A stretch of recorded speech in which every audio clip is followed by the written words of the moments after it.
시원한 바람 부는 창가에 앉아.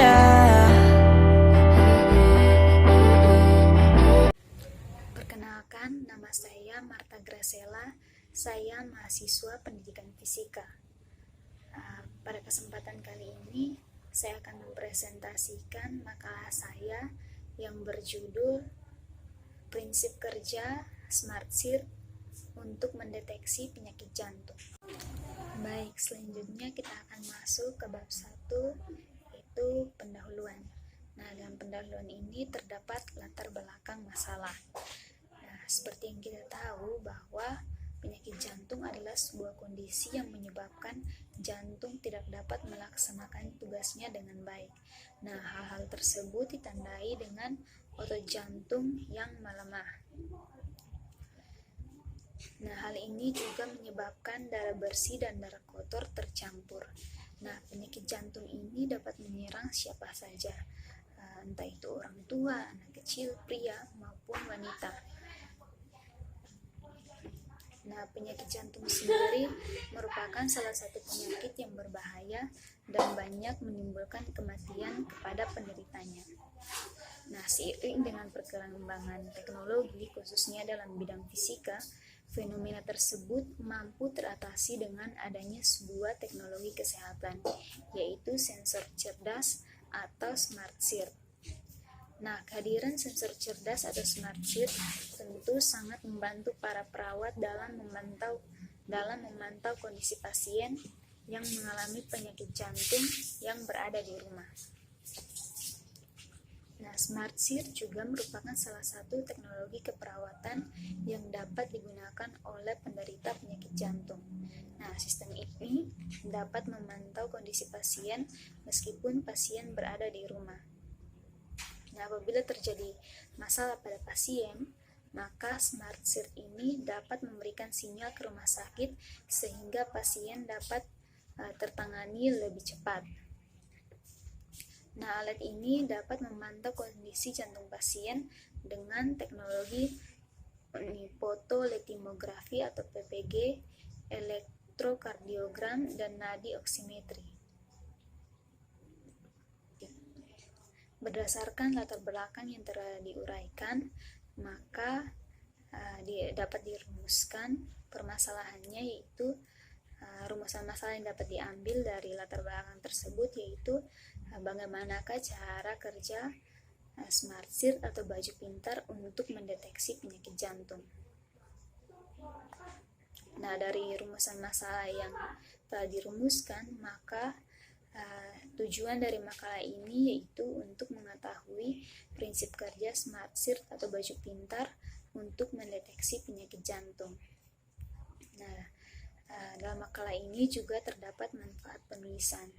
Nah, manfaat yang pertama yaitu sebagai penambah informasi dan penambah wawasan pembaca tentang SmartSearch atau baju pintar untuk mendeteksi penyakit jantung. Yang kedua, sebagai fasilitator distribusi informasi yang penulis dapatkan kepada pembaca. Dan yang ketiga, sebagai sarana untuk menyelesaikan mata kuliah seminar fisika di program studi pendidikan fisika Universitas Nusa Cendana. Selanjutnya kita akan masuk ke bab 2, yaitu landasan teori. Nah, topik yang akan dibahas yang pertama yaitu penyakit jantung. Nah, penyakit jantung adalah sebuah kondisi yang menyebabkan jantung tidak dapat melaksanakan tugasnya dengan baik. Nah, hal ini ditandai dengan otot jantung yang lemah. Nah, otot jantung yang lemah membuat penderita tak dapat melakukan aktivitas yang berlebihan, karena jika dipaksakan maka akan menimbulkan rasa sakit di bagian dada dan kadangkala dapat menyebabkan tubuh menjadi nampak kebiru-biruan.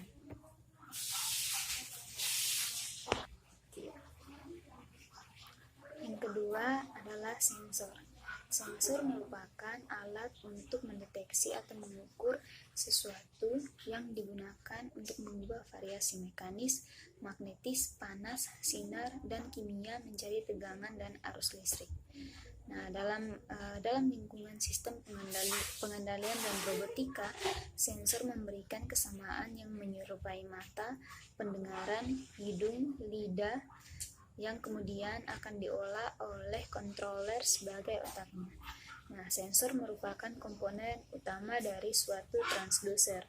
Nah, sedangkan transducer merupakan sistem yang melengkapi agar sensor tersebut mempunyai keluaran atau output yang sesuai dengan yang kita inginkan dan dapat langsung dibaca pada keluarannya atau pada outputnya. Nah, secara umum berdasarkan fungsi dan penggunaannya, sensor dapat dikelompokkan menjadi 3 bagian.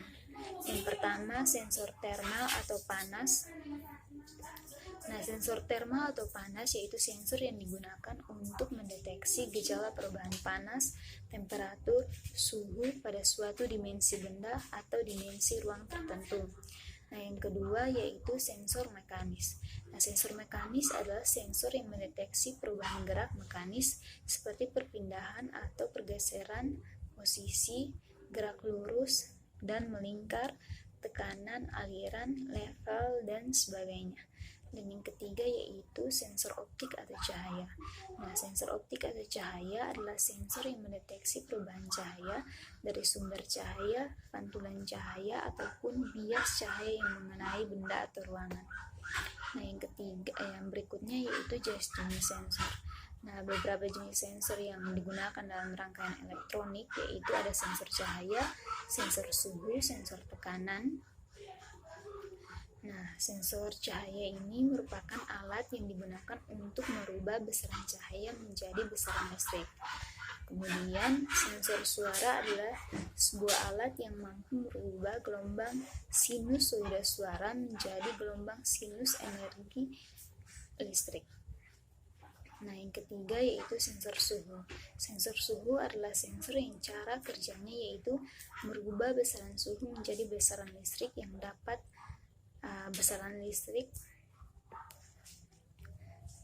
kemudian topik yang ketiga yaitu gelombang. Nah, gelombang adalah getaran yang merambat pada suatu medium atau tanpa medium dengan tidak disertai perambatan bagian-bagian medium itu sendiri.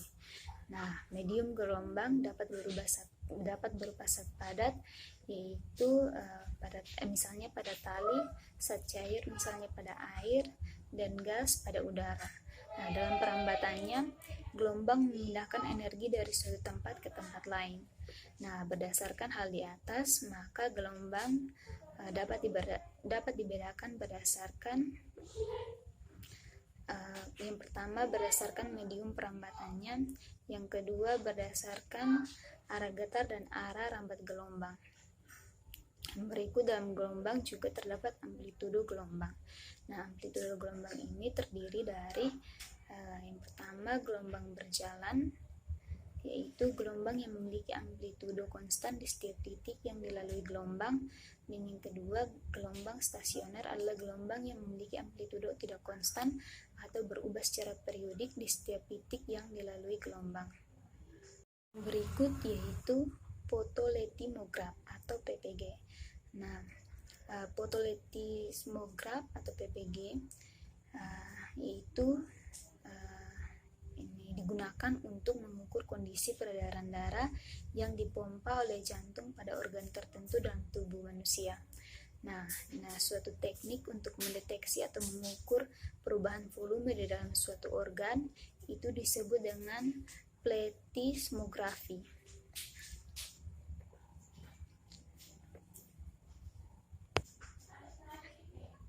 Pemanfaatan sinyal fotoletimograf atau PPG ini akan difokuskan pada perhitungan denyut jantung seseorang selama periode tertentu dan penampilan grafik fotoletimograf pada LCD grafik, sehingga grafik tersebut dapat dimanfaatkan oleh ahli medis untuk mengetahui kondisi jantung seseorang. Nah, di bawah ini adalah gambar pulse oximeter atau signal dari PPG. Nah, gambar di atas ini merupakan contoh signal PPG diambil dari pulse oximeter yang ditempatkan di telinga dalam teknik fotoletimograf. Dikenal dengan dua macam mode konfigurasi pemasangan sensor pulse oximeter. Nah, yang pertama model transmisi. Dan yang kedua mode refleksi. Nah, sinyal PPG atau fotoletimograf dapat dimanfaatkan dalam bidang kedokteran. Yang pertama untuk menghitung atau memonitoring denyut jantung, yang kedua mengamati kinerja dan kelainan jantung, yang ketiga memonitor pernafasan, yang keempat mengatur saturasi oksigen dalam darah. Nah, sensor yang digunakan terdiri dari dua jenis, yaitu sensor transmitter dan sensor receiver. Nah, sensor transmitter yang digunakan adalah EAF, sedangkan sensor penerima yang digunakan adalah LDR. Nah, sebagai pemancar atau LED memancarkan cahayanya merespon kulit dan peredaran darah yang dipompa oleh jantung yang ada pada jari. Kemudian sebagai penerima LDR akan merespon adanya denyut jantung yang direspon oleh LED tadi. Baik, selanjutnya kita akan masuk dalam konsep fisika pada jantung. Nah, yang pertama yang akan dibahas yaitu aktivitas kelistrikan jantung.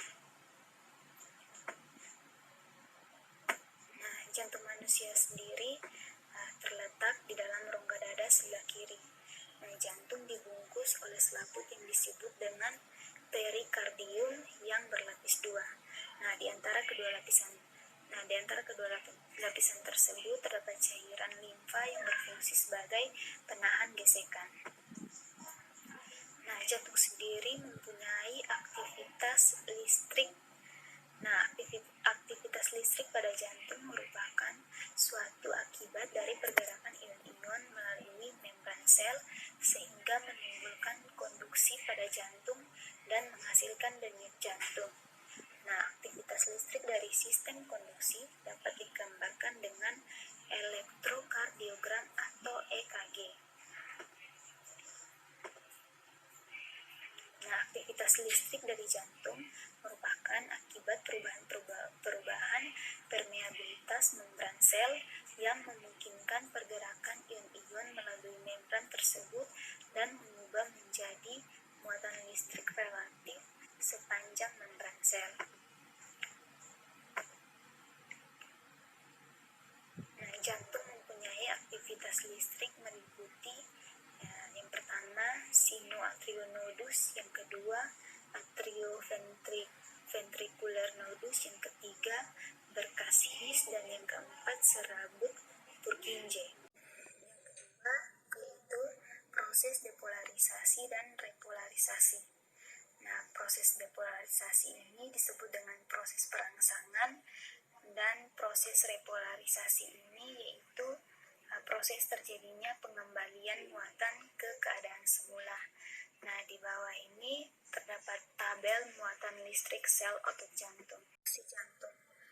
Nah, di dalam sistem konduksi jantung, impuls kelistrikan jantung berasal dari nodus sinoatrial menuju nodus atrioventrikular, kemudian menuju ke bekas His dan serabut-serabut Purkinje. Nah, yang pertama sinoatrial node atau SA node. Nah, ini terletak di batas atrium kanan dan vena cava superior. Dan yang kedua yaitu AV node atau atrioventricular node.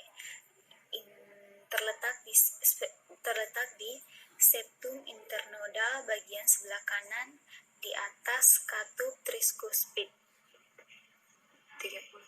Yang ketiga yaitu berkas His. Nah, berkas His ini terletak di septum interventrikular dan bercabang dua, yaitu cabang bekas kiri dan yang kedua cabang bekas kanan. Nah, yang keempat yaitu serabut Purkinje. Nah, serabut Purkinje ini akan mengadakan kontak dengan sel-sel ventrikel. Selanjutnya kita akan masuk ke bab 3 yaitu pembahasan. Nah, pembahasan yang pertama yaitu tentang pengertian smart shirt. Nah, smart shirt atau baju pintar adalah baju dengan antarmuka komputer yang dapat lock dan mengirimkan data tentang pemakainya. Nah, Smart Cert ini juga menyediakan kerangka kerja yang sangat serbaguna untuk penggabungan penginderaan, pemantauan, dan pengolahan informasi perangkat. Nah, Smart Cert atau baju pintar dapat mengukur elektrokardiogram dan percepatan sinyal untuk pemantauan secara terus-menerus dan kesehatan real-time yang dirancang dan dikembangkan. Nah, baju berisi sensor juga memantau secara terus-menerus data kesehatan dan bertindak sebagai elektroda untuk menangkap sinyal tubuh. Yang kedua yaitu elektrokardiogram atau EKG. Nah, elektrokardiogram adalah suatu sinyal yang dihasilkan oleh aktivitas listrik otot jantung yang diambil dengan memasang elektroda pada badan. Nah, sinyal EKG ini direkam menggunakan perangkat elektrokardiograf. Nah, elektrokardiograf adalah alat untuk merekam aktivitas listrik jantung. Nah, dalam elektrokardiogram atau EKG ini mempunyai bentuk gelombang, yaitu ada gelombang P, gelombang Q, gelombang R, gelombang S, gelombang T, gelombang U. Nah, kemudian dalam elektrokardiogram ini juga terdapat durasi atau interval gelombang. Nah, yaitu kompleks QRS yang merupakan gelombang kedua setelah gelombang P yang terdiri dari gelombang Q, R, dan S. Nah, yang kedua yaitu interval PR, yaitu garis horizontal yang diukur dari awal gelombang P hingga awal kompleks QRS. Nah, yang ketiga interval QT. Ya, interval ini merupakan garis horizontal yang diawali dari gelombang Q sampai akhir gelombang T. Nah, yang keempat segmen ST merupakan garis horizontal setelah akhir QRS sampai awal gelombang T. Nah, segmen ini merupakan waktu depolarisasi ventrikel yang masih berlangsung sampai dimulainya awal repolarisasi ventrikel. Nah, di bawah ini merupakan gambar gelombang EKG. Berikutnya yaitu arsitektur Smart Cert. Nah, dalam Smart Cert ini terdapat komponen-komponen seperti yang dilihat pada gambar, yaitu yang pertama Bluetooth. Nah, Bluetooth adalah spesifikasi industri untuk jaringan kawasan pribadi tanpa kabel atau yang biasa disebut dengan Personal Area Network atau PAN. Nah, Bluetooth juga berguna untuk menghubungkan dan dapat dipakai untuk melakukan tukar-menukar informasi di antara peralatan-peralatan. Nah, yang kedua yaitu mikrofon. Mikrofon sendiri adalah komponen elektronika di mana cara kerjanya yaitu membran yang dikedarkan oleh gelombang suara akan menghasilkan sinyal listrik. Nah, yang ketiga optical fiber. Optical fiber adalah fleksibel serat transparan yang terbuat dari kaca diekstrusi atau plastik. Nah, ini berfungsi untuk mengerimkan cahaya antara kedua ujung serat. Yang keempat yaitu databus. Nah, databus ini adalah subsistem komputer yang memungkinkan menemukan cara mentransfer data dari satu komponen ke komponen lain pada papan motherboard atau sistem atau antar dua komputer. Nah, hal ini mencakup transfer data dan memori atau dari central processing unit ke komponen lainnya. Nah, yang kelima yaitu sensor. Selanjutnya kita akan masuk ke prinsip kerja Smart Cert. Nah, prinsip kerja Smart Cert ini ditandai dengan adanya sinyal yang dikirimkan dari satu ujung serat optik plastik ke penerima di ujung lain. Nah, emitor dan penerima terhubung ke status monitor personal atau PSM. Jika cahaya dari emitor tidak mencapai penerima dalam PSM, itu menandakan bahwa smart search telah merambah. Nah, sinyal akan memantul kembali ke forum PSM di titik penetrasi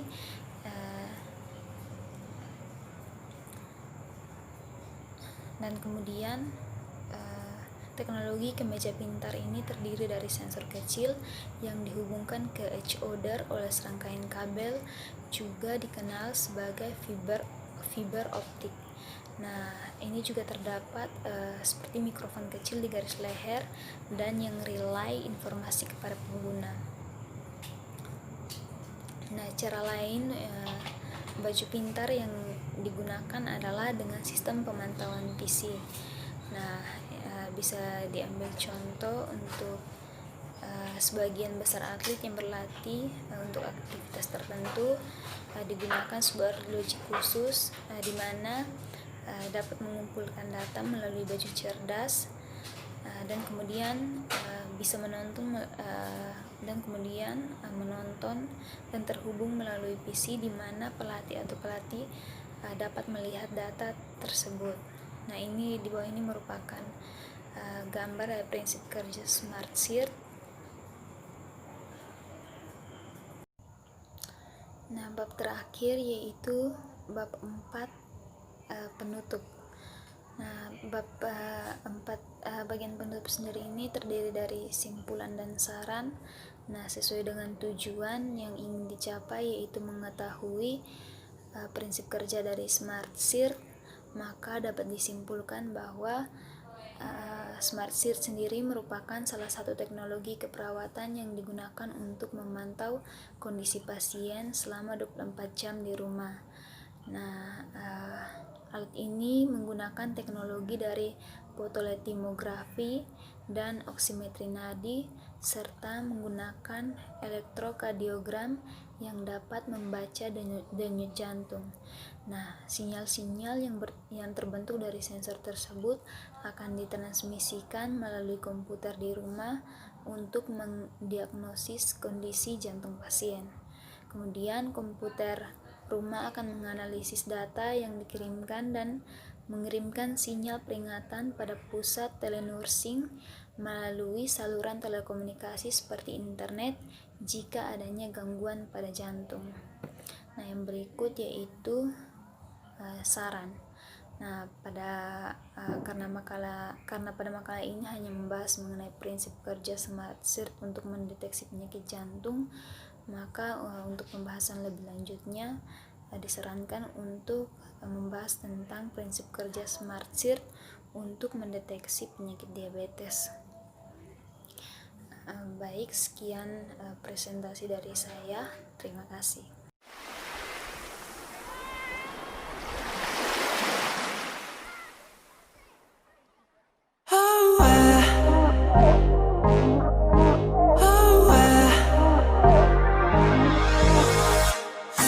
떠올린 네 생각에 머리가 좀 복잡해